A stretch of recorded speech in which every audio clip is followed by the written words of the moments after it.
rapport y a-t-il entre une paire de chaussures, une planche de surf, de la mousse isolante, des briques ou même de l'huile? Le chanvre. S'il y a un domaine qui a le vent en poupe, c'est bien le chanvre industriel et la demande mondiale explose. Pour s'en convaincre, rendez-vous au siège ultramoderne de MTIT, sorti de terre en 2021 à Beaufort en Anjou. Ici, on sélectionne et on produit de la semence certifiée de haute qualité. Le but ?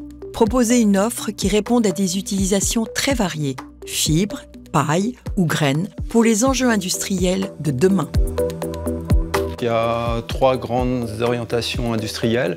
La première, c'est l'industrie agroalimentaire. La deuxième, c'est tout ce qui est construction, isolation, béton de chanvre. Et puis la troisième, c'est l'industrie textile. Historiquement, nos acheteurs s'intéressaient essentiellement au rendement en paille. Aujourd'hui, ils s'intéressent beaucoup plus aux qualités intrinsèques de la plante. C'est plus des critères qualitatifs qu'ils mettent en avant.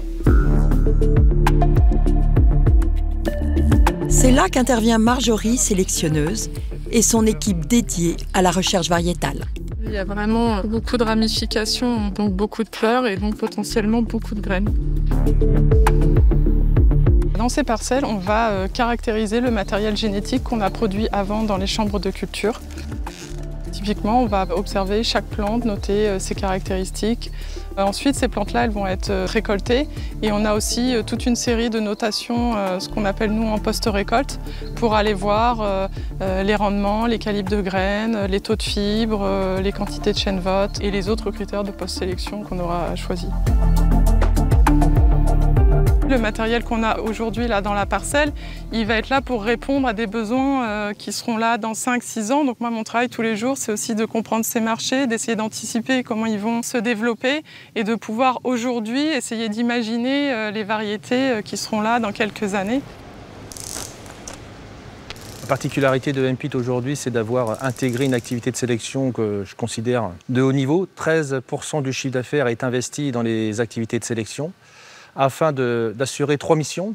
La préservation des ressources génétiques, être en mesure de répondre à des questions court terme, notamment l'adaptation au changement climatique, et d'être aussi en phase de prospective pour être capable de proposer des maquettes de plantes ou des prototypes de plantes pour les futurs usages. On ne connaît pas encore les utilisations du chanvre à horizon des 15 prochaines années, mais normalement, le chanvre est promu à un très bel avenir et il nous faut déjà s'y adapter.